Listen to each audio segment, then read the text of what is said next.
Hello there, Flip here, and today we're going to be talking about Genshin units that have fallen off. Because as I've said before, I'm one of the greatest haters of all time, and this video gives me the excuse to hate to my pleasure. So to meet the criteria of falling off, I'm going to be talking about units that at one point in time were actually good and held in somewhat high regard. As if they weren't, then it wasn't really a fall off. Like, I'm not going to say Daya fell off when the community never really held her in high regard. Also, this list is going to be somewhat ordered from units who fell off the least to the most. So the ones towards the bottom of the list are probably still pretty good pulls. And before we get into the list, hi! If you'd like to save yourself some cash wishing on the new Natlan characters or current ones, then I'd like to announce the sponsor of today's video, Loot Bar. Loot Bar is a safe service I've been using for a few months now that allows you to buy primary gems at a 20% discount, only needing your UID and region. So if I just do this, and would you look at that, in only 3 minutes I've received my gems. I got the 3,280 gems pack at only £37, saving me £8 from the original price. This site has also been endorsed by other creators like Tavot Times, Dukaja, and now yours truly. Loot Bar essentially acts as a gateway, using a VPN to cut down on the cost of gems by removing certain taxes, whilst going through the official top-up methods for the game, which allows you to enjoy all the same benefits as in-game. So use my link in the description below to get a 5% off new user coupon on your purchase. Thank you Loot Bar for sponsoring the video, now back to it.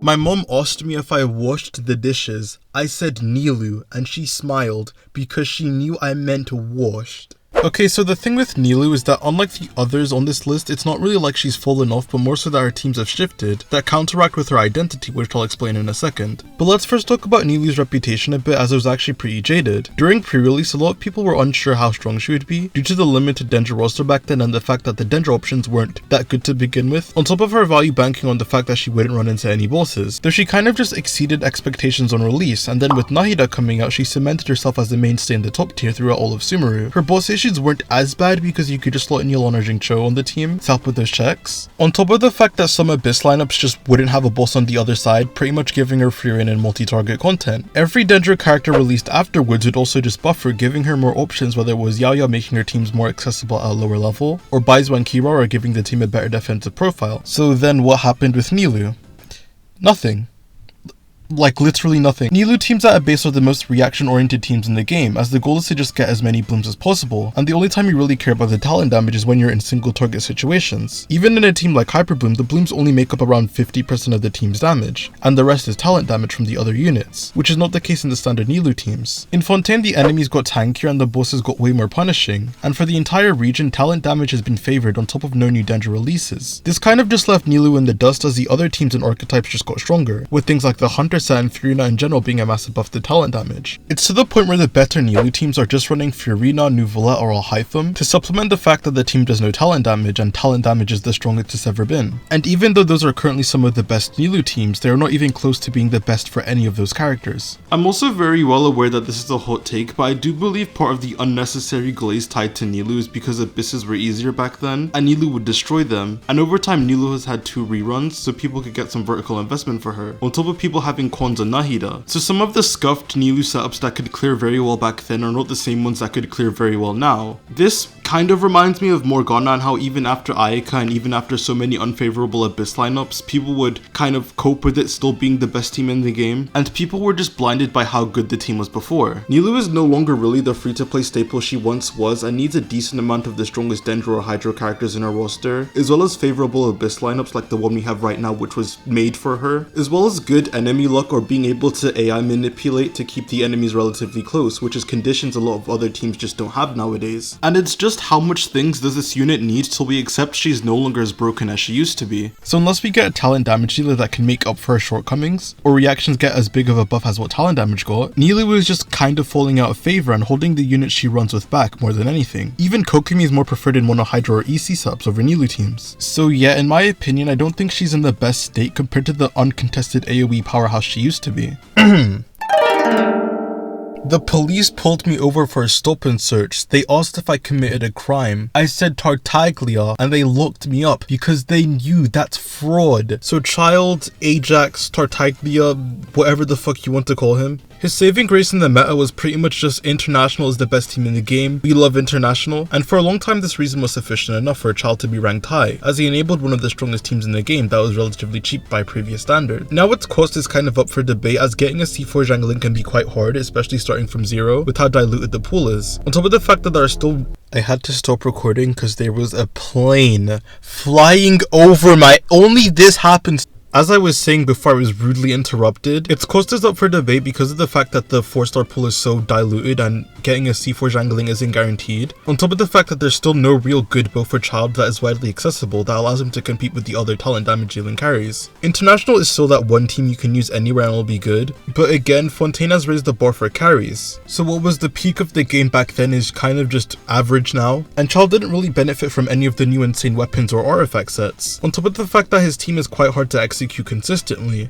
Even just replacing him for Furina on the team, for Forward Vape Furina, gives you a much more comfortable setup that I'd recommend over getting Child. Okay, hold on, I lied. Child did indeed get a new team. He is an excellent +1 talent to New Valette with 0 investment.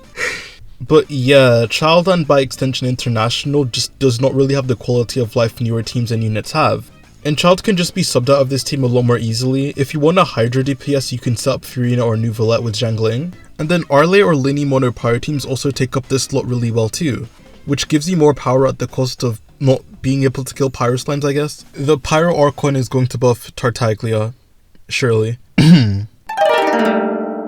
I was making food for my sister and she asked if it was ready. I said, Beto! And she got her plate ready because she knew that meant cooked. Beto's history is kind of odd, as I think that she was never really that extravagant of a unit. It's just that casuals vastly overlooked her because of energy issues. And then Theory Crafters acted like she was the best thing since air fryers because of her potential in 2-target scenarios. Beto's staple team was Sucre's Taser, where she was paired with Jingcho and Fischl to bank on EC swirls. Paired with Beto having monstrous scaling in 2-target scenarios due to her bounce mechanics, with Fischl and Jingcho there to support the single target damage, to have better boss checks. And Fischl was also there just because of Beto's massive energy issues. By today's standards, this team clears okay. But back then, this was a team that didn't require Bennett in the time where his demand was the highest, as we had so little options, and was also an all 4-star team, so it didn't really intrude much. But as time went on, every character expanded infinitely more than Beto did, as they were a lot more self-sustainable. Like, Dendro did give her some Hyperbloom teams, as you could use her with an Electro trigger and Beto wouldn't target the seeds, but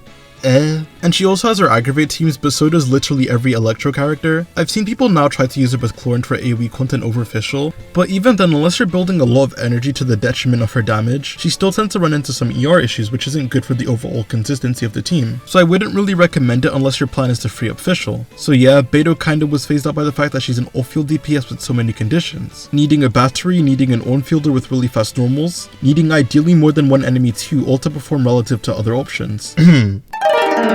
I was hitting it from the back, and after 10 seconds my partner asked if I was done. I said Dendro Traveler, so they knew I was finished. I don't think newer players understand how atrocious the glazing for this character was, just for them to get phased out so quickly because every other Dendro option was better. Because people wanted to play Dendro teams, and DMC was a more consistent option than Cole, who was a bit clunky, and Tignari, who was just a DPS with no off-field capabilities. The community took this narrative to run and acted like this character was any better than Onmo, Geo, or Electro MC. And not only that, but they were getting compared to the best of the supports purely because there was no other option. And it's even funnier in hindsight when you realize DMC Dendro teams are just bad teams. And they're so hard to justify because if you wanted to play Quicken teams, you are either running no defensive option at all, or you are running a defensive option that massively hinders the damage output of the team. If you wanted to play Burgeon, and then Hyperbloom was still strong, but people were running very scuffed setups compared to what we have now to try and justify this team's existence, just because it was new and it was a team where the main carry didn't need to have crit value investment. So yeah, after Nahida, DMC kind of just died, and then we got the defensive Dendro options that completely eradicated this character off the face of the planet. So yes, I'm happy this was the fall-off that I studied. My friend asked if the Jujutsu Kaisen manga gets any better.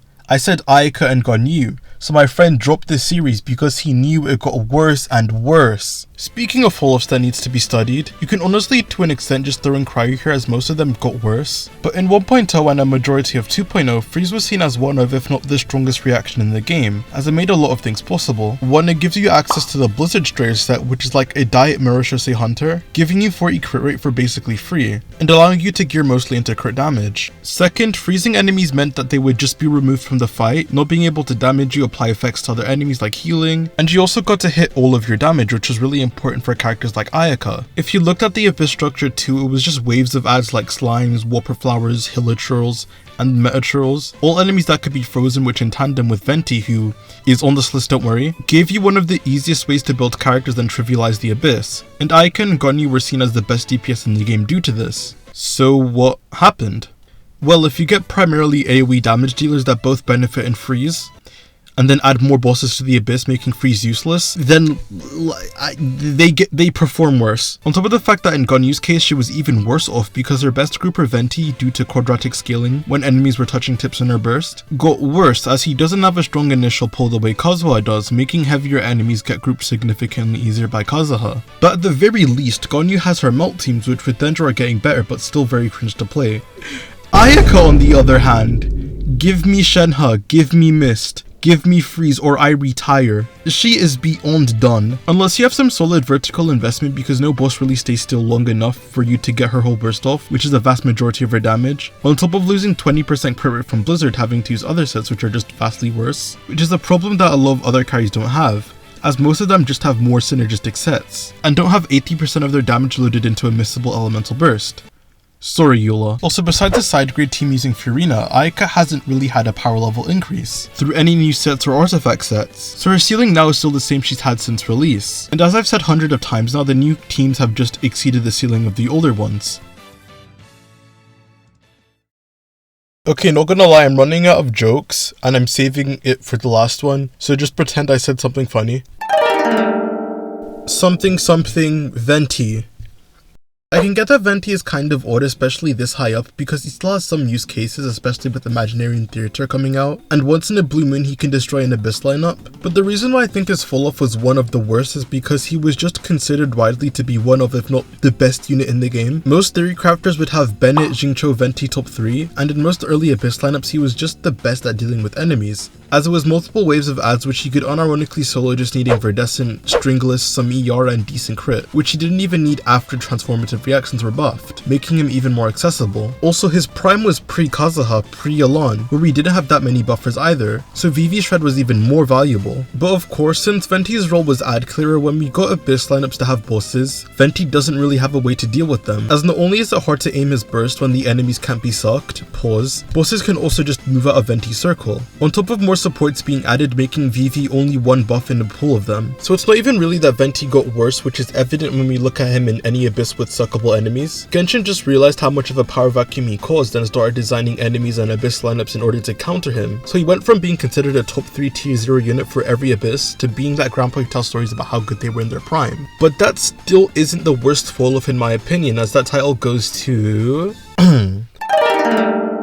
A waiter asked me how the food was and I said Mona. Then they gave me a refund because they knew that was garbage. In my opinion, there is no greater fall off than not only getting worse but also getting power crept, especially in Genshin when there are so little instances of actual power creep. Like with Venti and the Cryo Girls, I don't think I need to explain the history of how good freeze teams were, but differing from that, Mona was first fraud checked when Kokomi came out because that allowed players to run another offensive Cryo unit in place of Diona, and with Kokomi's buffs from TDDS and Tenacity, it evened out the team's performance. And then when Shenhe came out a few patches later, it was just curtains for Mona, as Kokomi teams were just consistently better considering how bad Mona's freeze uptime was. So for a while, Mona was just phased out, only really considered for filling in team gaps and for nuking showcases, as she still did have a strong buff that could be further boosted by Catalyst supporting options. But one random afternoon, Hoyoverse decided to cement her in the ditch by power creeping her with a character that buffs more for longer, has good Hydra application and actually does damage on top of this, Furina. So now there is literally not a single use case for Mona where she isn't going to get outshined by just slotting in Furina on the team. So Mona first got phased out by Kokomi and better freeze options, and her grave was solidified with the release of Furina 2 years later after Inazuma, while she got no additional teammates in the process to extend a hand to her. Also,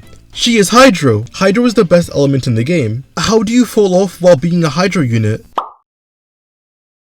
Fair point. So in my opinion, this is the worst fall off in Genshin history from a character that was viewed as the best standard character, who was a core to one of the strongest teams in the game's history. And with that, thank you guys so much for watching. If you enjoyed the video, make sure to like, subscribe, and comment your thoughts, as I'd love to hear and respond to almost every single comment. Thanks again for watching, and I'll see you guys on the flip side. Peace.